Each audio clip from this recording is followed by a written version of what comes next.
रहे हैं। एक अहम तरीन फैसलों की फहरिस्त में वो सर फहरिस्त है और एक ऐसा केस जो ओपन एंड शट केस है, जिसके अंदर कोई अभाम नहीं है, जिसके अंदर कोई कानूनी सुकम नहीं है, जिसके अंदर कोई ऐसी टेक्निकलिटी मौजूद नहीं है कि जिसकी बुनियाद पर कहा जाए कि ये कानूनी तौर पे कोई चीज़ इसमें रह गई है। मैं समझता हूँ कि पाकिस्तान की तारीख में बहुत बड़े बड़े केसेस आए हैं, मगर ये इस तरह का क्लियर कट केस हमने पहले नहीं देखा। मैं कुछ दस्तावेज़ात भी आपसे शेयर करूंगा जो मंजर आम पे आए हैं, और ये दस्तावेज़ात ये साबित करते हैं कि ये 190 मिलियन पाउंड और इसके साथ 250 मिलियन डॉलर्स लिखा है।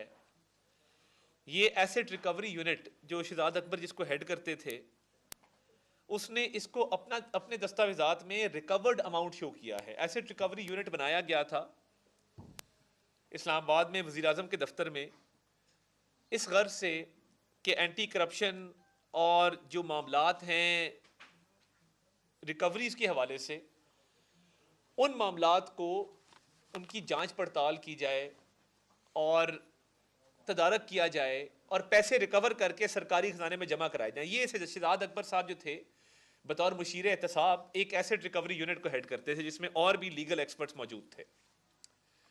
अब वो एसेट रिकवरी यूनिट जिसको शहजाद अकबर साहब हेड करते थे, उन्होंने एक लेटर लिखा है 2020 में और कहा है, जी जनवरी 2020 का लेटर है। उस लेटर के अंदर वो क्या कहते हैं?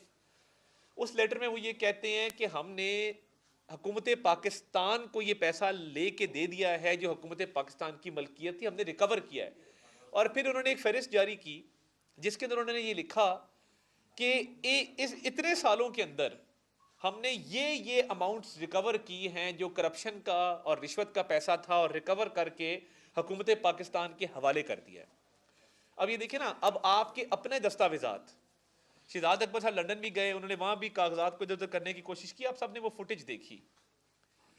ये जो एक डाका है पाकिस्तान की तारीख का सबसे बड़ा, जिसके अंदर सजा हुई है, अब इसमें क्योंकि दस्तावेजात भी सामने आ गए हैं, ये बात भी तयशुदा है कि एनसीए ने ये पैसा जब्त करके पाकिस्तान की हुकूमत को दिया कि पाकिस्तान की अवाम का पैसा है। काबीना ने बंद लफाफा मंजूर करके ये पैसा उसी शख्स के हवाले कर दिया जिस शख्स से ये जब्त किया गया था। आप एक जुर्म करें मुल्क से बाहर, उस जुर्म की पादाश में आपसे वो पैसा कॉन्फिस्केट कर लिया जाए, जब्त कर लिया जाए और हुकूमत पाकिस्तान को दिया जाए पाकिस्तान की अवाम की फलाह बहबूद के लिए, हेल्थ, एजुकेशन, सड़कें, पुल, सैनिटेशन, क्लीन ड्रिंकिंग वाटर, इन चीज़ों के लिए। और हुकूमत बजाय इसके कि अवाम को देती, हुकूमत वक्त के 2-3 किरदारों ने तय किया, जिसमें बानी चेयरमैन पीटीआई सारे फहरिस्त थे, कि हमने 5-5 कैरेट की अंगूठियां लेनी है, जमान पार्क में 25 करोड़ का घर नया बनाना है। ये वही घर जिसमें हफीजुल्लाह न्याजी साहब रिहाइश पजीर थे जमान पार्क के अंदर। आपको पता है कि उनको फिर शिफ्ट होना पड़ा, उनको रेंट पे कहीं और जाना पड़ा, वो उनका जाती मामला है, मैं उस पर कमेंट नहीं करना चाहता। मगर वो घर गिरा के एक नया घर बनाया गया 25 करोड़ में। मैं पूछना ये चाहता हूं, और मैं जब से सियासत शुरू किया ये पूछ रहा हूं, हर किसी का एक जरिया आमदन होता है। मुझे बता दे बानी चेयरमैन पीटीआई का जरिया आमदन क्या है? उनके पास कौन सी आमदनी आ रही थी जिससे उन्होंने ये 25 करोड़ का नया घर बनाया?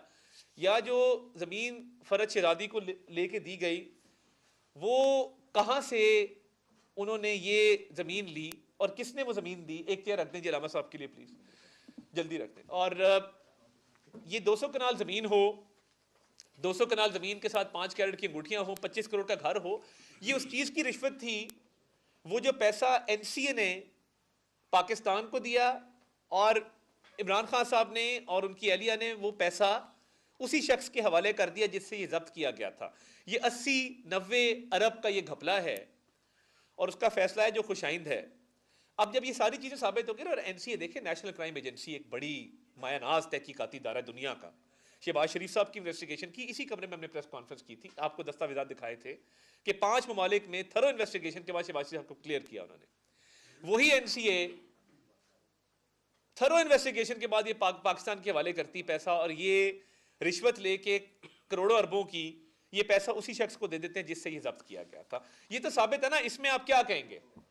कोई लीगल आर्गुमेंट नहीं है, कोई लीगल जस्टिफिकेशन नहीं। मैं ये दस्तावेजात आपको भेज रहा हूं, ये मीडिया के ऊपर आप दिखा दें कि ये वो दस्तावेजात है एसिड रिकवरी यूनिट के, जो सबके सामने। अब जब कोई चीज समझ नहीं ना आई और कोई दिफा नहीं था, कोई डिफेंस नहीं थी, कहा गया सीरत पर चलने की सजा। मैं उलमा हजरात को, मेरे साथ इस वक्त डॉक्टर मुफ्ती इंतखाब साहब मौजूद हैं, मौलाना शोएब रहमान साहब मौजूद हैं, मौलाना असलम नदीम साहब मौजूद हैं, मौलाना अब्दुल वहीद साहब मौजूद हैं, अलामा अरशद आबदी साहब मौजूद हैं, तमाम मकतबा फ़िक्र से ताल्लुक़ रखने वाले उलमा मेरे राइट और लेफ़्ट जो हैं वो तशरीफ़ फरमा हैं।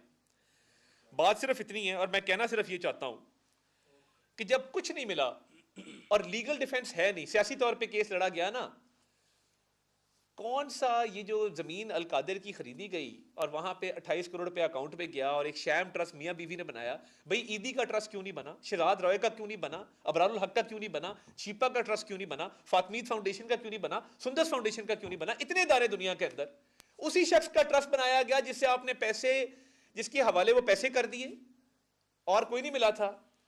अब कह रहे हैं कि वहां सीरत की क्लासेस पढ़ाई जाती हैं। मैं कार्टून वहां पे वो दिखा रहे थे, ये रिकॉर्ड की बात है, वहां पे बच्चे कार्टून देख रहे हैं, कोई खेल रहा है। कौन सी ऐसी वहां पे दीनी तालीम दी जा रही? मैं पूछना ये चाहता हूं, हर बात में आप मजहब को ले आते हैं, हर बात में आप कहते हैं कि जी सीरत पे चलने की सजा मिली।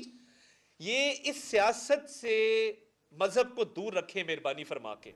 हमें पता है कि जब आपके कान में आगे कोई कहता है इस्लामी टच दें, हम बैठे इसलिए कि आप लाहौर में अपनी वफाकी सियासत वज़ीर इत्तलात अताउल्लाह ताहिर इस वक्त उलमाए कराम के हमराह न्यूज़ कॉन्फ्रेंस कर रहे हैं, जो आपने लाइव मुलाहिजा किया। अब तक के लिए इतना ही। मज़ीद जानने के लिए देखते रहिए।